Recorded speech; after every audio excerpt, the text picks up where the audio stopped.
Good morning students. आज बिल्कुल हमारा एक नया चैप्टर और नया टॉपिक है सोल्डरिंग।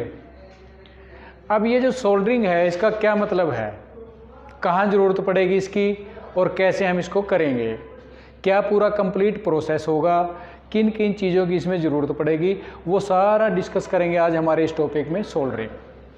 अगर एक आम भाषा में अगर हम इसको डिफाइन करना चाहें, सोल्डरिंग का मतलब होता है टांका लगा। टांके का मतलब होता है किन्हीं दो चीज़ों को आपस में जोड़ना।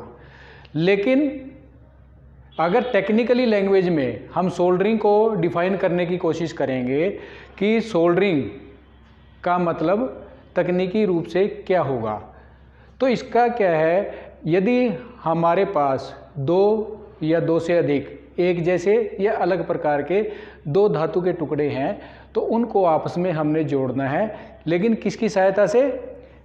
हीट, सोल्डर और फ्लक्स की सहायता से। तो दो धातुओं को आपस में जोड़ने की प्रक्रिया को सोल्डरिंग कहा जाता है। अब इस सोल्डरिंग में किन किन चीज़ों की आवश्यकता पड़ती है? एक तो हीट की ज़रूरत पड़ेगी, सोल्डर की आवश्यकता पड़ेगी और एक फ्लक्स की ज़रूरत पड़ेगी, जिसको हम आगे चलकर डिटेल में डिस्कस करेंगे।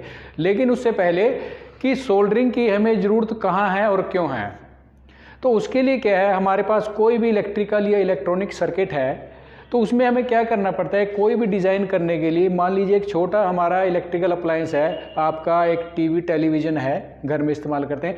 अगर हम उसके अंदरली इंटरनल पार्ट्स देखें तो उसमें क्या है, छोटे छोटे इलेक्ट्रिकल या इलेक्ट्रॉनिक्स कंपोनेंट्स एक प्लेट के ऊपर जुड़े हुए हुआ करते हैं।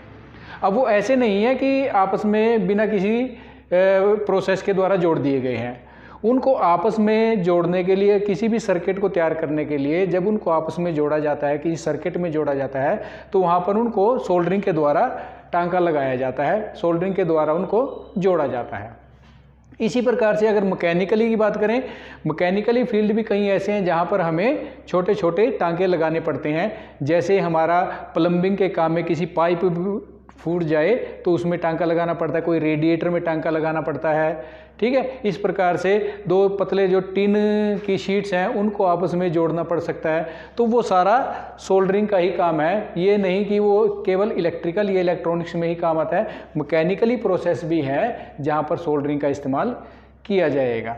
अब बात करते हैं कि ये तीन चीज़ें बताई गई हैं कि सोल्डरिंग के लिए हमें हीट, सोल्डर और फ्लक्स की ज़रूरत पड़ेगी। तो हीट कैसे मिलेगी हमें?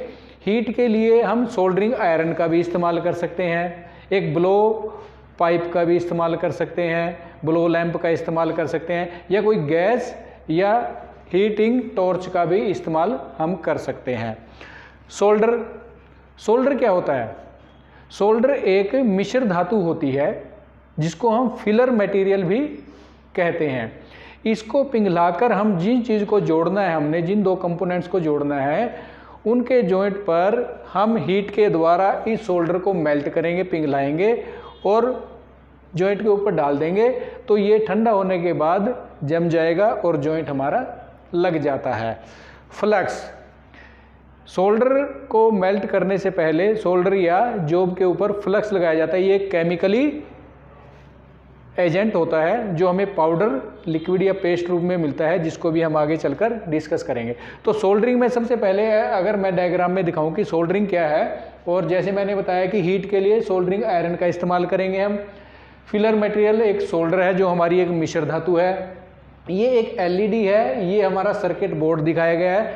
अब हमने क्या करना है, इस एलईडी के ये दो टर्मिनल्स हैं सर्किट बोर्ड में, दोनों टर्मिनल्स को हम इस सर्किट बोर्ड के होल्स में डाल के, अब ये सोल्डरिंग आयरन को गर्म करके इस सोल्डर को मेल्ट करके यहाँ पर लगाएंगे, और जब ये सूख जाएगा तो ये जॉइंट हमारा तैयार हो जाएगा। इस प्रकार से एक सोल्डरिंग क्या होती है, दो अलग अलग या एक समान धातुओं को आपस में जोड़ने का जो क्रिया है वो सोल्डरिंग कहलाती है। इलेक्ट्रिकली, इलेक्ट्रॉनिक और मैकेनिकल्स में इसका दोनों जगह इस्तेमाल किया जाता है। लेकिन अगर हम एक जॉइंट की बात करें, ऐसे जॉइंट तो वेल्डिंग से भी हो जाते हैं, लेकिन वेल्डिंग एक अलग चीज़ है, सोल्डरिंग एक अलग चीज़ है। सोल्डरिंग और वेल्डिंग का अगर कंपेयर करें, वेल्डिंग एक परमानेंट और मजबूत जोड़ होते हैं, जबकि जो सोल्डरिंग हमारी है परमानेंट जॉइंट तो है लेकिन वो इतनी मजबूत नहीं होती। मैकेनिकली वाइब्रेशंस और हीट को ये ज़्यादा बर्दाश्त नहीं कर सकती, खुल जाया करते हैं, ये पक्के जॉइंट नहीं हुआ करते। अब हम डिस्कस करते हैं सोल्डरिंग, हीट, सोल्डर और फ्लक्स के बारे में। अगर सोल्डरिंग की बात करें तो ये 3 प्रकार की सोल्डरिंग हुआ करती है, सॉफ्ट सोल्डरिंग, हार्ड सोल्डरिंग और ब्रेजिंग।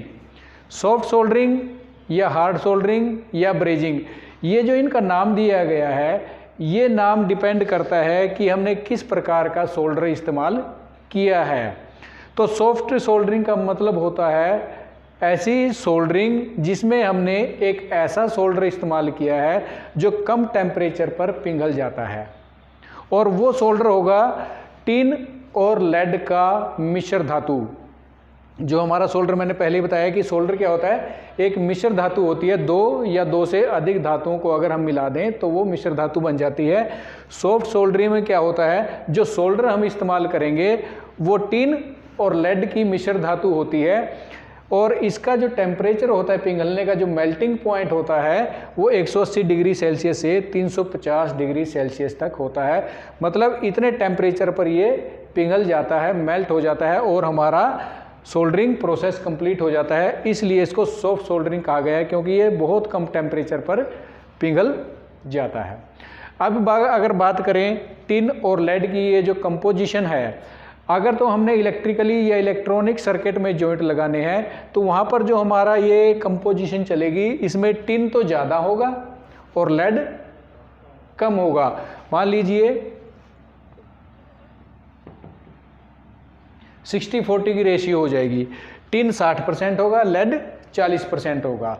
लेकिन अगर हमारा मैकेनिकली वर्क, जैसे मैंने बताया कि कोई पाइप में कोई टांका लगाना है, रेडिएटर वगैरह में कोई प्लम्बिंग काम है, कोई कॉपर का आइटम है, उसमें अपने टांका लगाना है, तब हमने इसकी जो कंपोजिशन है ये थोड़ी चेंज करनी पड़ेगी। उस केस में हम लेड ज़्यादा कर देंगे और टिन कम कर देंगे, तो ये हो जाएगा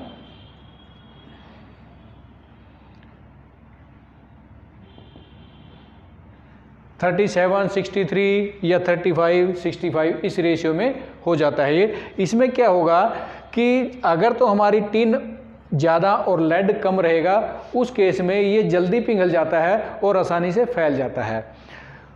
अगर हम टिन को कम कर देंगे, लेड को ज़्यादा कर देंगे, तो ये थोड़ा ज़्यादा टेम्परेचर पर मेल्ट होगा, लेकिन ये जो जॉइंट होगा ये मजबूत होगा। तो इस प्रकार से अगर तो हम टिन प्लस और लेड का अलॉय सोल्डर इस्तेमाल करेंगे जो 180 डिग्री से 350 डिग्री सेल्सियस तक मेल्ट हो जाता है, तो वो हमारी सॉफ्ट सोल्डरिंग कहलाती है। उसके बाद अगला है हार्ड सोल्डरिंग, जिसको हमने सिल्वर सोल्डरिंग का नाम भी दिया है। हार्ड मतलब कठोर। तो इसमें क्या होगा, अलॉय सोल्डर ही इस्तेमाल करेंगे हम, लेकिन वो जो सोल्डर होगा वो कॉपर, जिंक और सिल्वर, चांदी के मिश्रण से बना हुआ होगा, और ये टेम्परेचर 600 डिग्री सेल्सियस से 850 डिग्री सेल्सियस पर ये मेल्ट होगा सोल्डर, और ज़्यादा टेम्परेचर की इसको ज़रूरत पड़ती है, इसलिए इसको हार्ड सोल्डरिंग भी कहा जाता है, क्योंकि इसका जो सोल्डर हम इस्तेमाल करेंगे वो हार्ड होता है और बहुत अधिक टेम्परेचर पर जाकर वो मेल्ट होगा। इसमें सिल्वर सोल्डरिंग क्यों कहा गया है इसमें, क्योंकि इसमें ये जो चांदी, सिल्वर मतलब चांदी की मात्रा हमने डाली है, और इसमें कम से कम 40% के आसपास हम चांदी रखते हैं, इसलिए इसका नाम सिल्वर सोल्डरिंग भी कहा जाता है।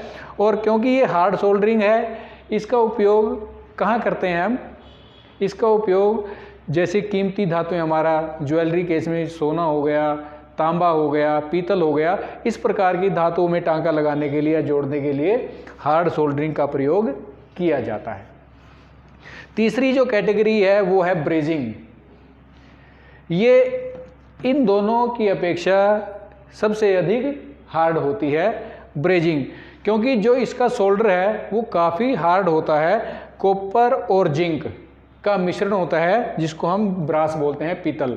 पीतल का फिलर मटेरियल होगा इसमें जो हमारा सोल्डर होगा, और इसको मेल्ट होने के लिए 800 डिग्री सेल्सियस से 1000 डिग्री सेल्सियस तक का टेम्परेचर चाहिए। इतने डिग्री टेम्परेचर पर जाकर वो मेल्ट होगा, और जैसे ही वो मेल्ट होगा तब हमारा जॉइंट लगेगा, और वो जो जॉइंट लगेगा उसको हम ब्रेजिंग कहते हैं। अगर तीनों को हम कंपेयर करें तो कंपेयर में एक तो हमारा सोल्डर है, सोल्डर का टेम्परेचर सॉफ्ट सोल्डरिंग में 180 डिग्री से 350 डिग्री सेल्सियस तक रहेगा। अगर हार्ड सोल्डरिंग या सिल्वर सोल्डरिंग की बात करें 600 डिग्री सेल्सियस से 850 डिग्री सेल्सियस तक रहेगा। और इसका जो सोल्डर होगा वो चांदी की वजह से, सिल्वर की वजह से हार्ड होगा, और ब्रेजिंग का जो सोल्डर है वो सबसे हार्ड होगा। 800 डिग्री सेल्सियस से 1000 डिग्री सेल्सियस तक इसका मेल्टिंग पॉइंट रहेगा। पहले दो सॉफ्ट और हार्ड सोल्डरिंग की अगर बात करें हम, उसमें हम क्या करते हैं, फिलर मटेरियल को मेल्ट करके जॉइंट के ऊपर डालते हैं। लेकिन ब्रेजिंग में क्या करते हैं, हम दोनों सरफेसेस को जिनको जोड़ना है उनको गर्म करते हैं, और उनको गर्म करने के बाद जो हमारा फिलर मटेरियल उनके बीच में डाला जाता है सॉलिड ठोस रूप में, वो इनको दोनों सरफेसेस को गर्म करने के कारण उसके अंदर मेल्ट हो जाता है, और कैपिलरी एक्शन के कारण पूरे जॉइंट के अंदर भर जाता है वो। और इस प्रकार जैसे ही वो ठंडा होगा, सूख जाएगा, तो ये जॉइंट हमारा तैयार हो जाएगा।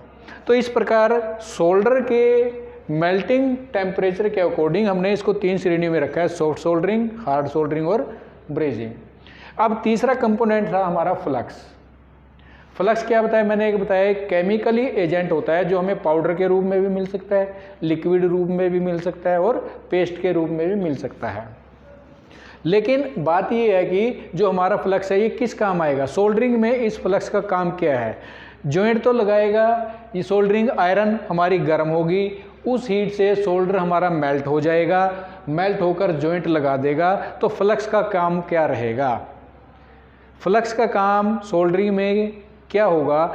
आपने देखा होगा कि जब हम जॉइंट लगाएंगे, जहाँ पर जॉइंट लगता है वहाँ पर वातावरण की ऑक्सीजन मौजूद हुआ करती है, और उस ऑक्सीजन के कारण जो हमारा जॉइंट है उसके ऊपर एक ऑक्साइड की परत जम जाती है, और उस ऑक्साइड की परत जमने के कारण हमारे जॉइंट पे जंग लग जाता है, और वो कमज़ोर हो जाता है, और उसमें प्रॉपर क्लीनिंग सफाई भी नहीं होती। तो उस चीज़ से बचने के लिए फ्लक्स का इस्तेमाल किया जाता है। फ्लक्स के यहाँ पर 2 काम रहेंगे। सबसे पहले ऑक्सीडेशन को ये ख़त्म करेगा, जैसे ही हमारा जॉइंट लगेगा तो वहाँ जॉइंट के ऊपर जो ऑक्साइड की परत चढ़ेगी उसको फैलने नहीं देगा, ऑक्साइड की परत को नहीं चढ़ने देगा। और दूसरा फ़ायदा इसका क्या है, फ्लक्स लगने के कारण जो हमारा सोल्डर है वो आसानी से फ्लो कर सकता है, बह सकता है। इसलिए जैसे ही ये हमारा सोल्डर है उसको मेल्ट करेंगे तो वो आसानी से फैलना शुरू हो जाएगा और पूरे जॉइंट के अंदर भर जाएगा। तो यहाँ पर फ्लक्स के 2 मुख्य काम है। पहला तो ऑक्साइड परत से बचाकर जंग लगने से बचना, और दूसरा सोल्डर को अच्छी तरह से पिघलाकर उसको पूरे जॉइंट के अंदर फैला देना। अब ये जो फ्लक्स है, फ्लक्स नेचर वाइज 2 प्रकार का है, कोरोसिव फ्लक्स और नॉन कोरोसिव फ्लक्स। यहाँ पर कोरोसिव फ्लक्स का मतलब क्या होता है, ऐसा फ्लक्स जो जंग लगा सकता है। नॉन कोरोसिव ऐसा फ्लक्स जो जंग नहीं लगाता है। तो कोरोसिव फ्लक्स क्या होते हैं, ये ऐसे फ्लक्स हैं जिनके अंदर जिंक क्लोराइड की मात्रा पाई जाती है, और ये काम क्या करते हैं कि इनको इस्तेमाल करने के बाद जॉइंट लगने के साथ साथ इनको बिल्कुल साफ़ करना पड़ता है। अगर हम साफ़ नहीं करेंगे साथ साथ तो जंग लगा देंगे ये। और नॉन कोरोसिव फ्लक्स, इनमें कोई ऐसे केमिकल की प्रेजेंस नहीं है जिसे जंग लगता हो। तो नॉन कोरोसिव फ्लक्स जैसे रेजिन हो गया, हमारा बोरेक्स हो गया, इसमें क्या होगा, इसमें हमें जोड़ को एकदम साफ़ करने की ज़रूरत नहीं पड़ती। तो कोरोसिव और नॉन कोरोसिव में ऐसे फ्लक्स जो जॉइंट को जंग लगा सकते हैं, इसलिए इनको बिल्कुल साथ के साथ साफ़ करना पड़ता है। नॉन कोरोसिव, इनके इस्तेमाल से जॉइंट पे जंग नहीं लगता, इनको साफ़ ना भी करें तो चल जाता है। तो इस प्रकार जो हमारा टॉपिक था सोल्डरिंग, सोल्डरिंग का मतलब क्या है, 2 या 2 से अधिक धातुओं को आपस में हीट, सोल्डर और फ्लक्स की सहायता से आपस में जोड़ना सोल्डरिंग कहलाता है। और सोल्डर क्या होता है? सोल्डर एक मिश्र धातु का एक फिलर मटेरियल होता है जिसको सोल्डरिंग आयरन के द्वारा गर्म करके जॉइंट के ऊपर डाल दिया जाता है और वो जॉइंट में पूरी तरीके से फैलकर ठंडा होने के बाद जॉइंट को लगा देता है। फ्लक्स का काम क्या है कि लगे हुए जॉइंट को बाहरी वातावरण में ऑक्सीडेशन के कारण लगने वाले जंग से बचाने के लिए फ्लक्स का इस्तेमाल किया जाता है। और सोल्डर जो मैंने बताया है, सोल्डर की अलग अलग रेंज, मेल्टिंग पॉइंट जो पिघलने वाला गलनांक होता है उसके अकॉर्डिंग अलग अलग रेंज के कारण हमने सोल्डर को 3 अलग अलग श्रेणियों में रखा है। सॉफ्ट सोल्डर जिसका टेम्परेचर 180 डिग्री से 350 डिग्री सेल्सियस होगा, जहां पर हम सॉफ्ट सोल्डर का इस्तेमाल करेंगे वो सोल्डरिंग सॉफ्ट सोल्डरिंग कहलाती है। जहां पर हम हार्ड सोल्डर का इस्तेमाल करेंगे जिसकी रेंज 600 डिग्री सेल्सियस से 850 डिग्री सेल्सियस है, उस रेंज के लिए, उस सोल्डर के लिए हमने इसका नाम दिया है हार्ड सोल्डरिंग। इसका दूसरा नाम सिल्वर सोल्डरिंग भी, क्योंकि इस सोल्डर में सिल्वर यानी चांदी की मात्रा भी हमने कम से कम 40% डाली गई है। कीमती धातुओं को जोड़ने के लिए इसका प्रयोग किया जाता है। ब्रेजिंग में क्या होगा, जो सोल्डर हमने इस्तेमाल किया है उसकी जो टेम्परेचर रेंज है, मेल्टिंग रेंज है, वो काफ़ी ज़्यादा है, 800 डिग्री सेल्सियस से 1000 डिग्री सेल्सियस तक, क्योंकि इसमें कॉपर और जिंक दोनों हार्ड धातुएं हैं जो पीतल बनाती हैं। पीतल का एक फिलर मटेरियल इसमें इस्तेमाल करते हैं और जो प्रोसेस होगा वो ब्रेजिंग कहलाता है। तो इस प्रकार सोल्डरिंग हमारा 2 धातुओं को आपस में जोड़ने का प्रोसेस और उसके कितने टाइप्स होंगे, कौन कौन सा फ्लक्स लगेगा, ये सारा आज हमने डिस्कस किया। Thank you.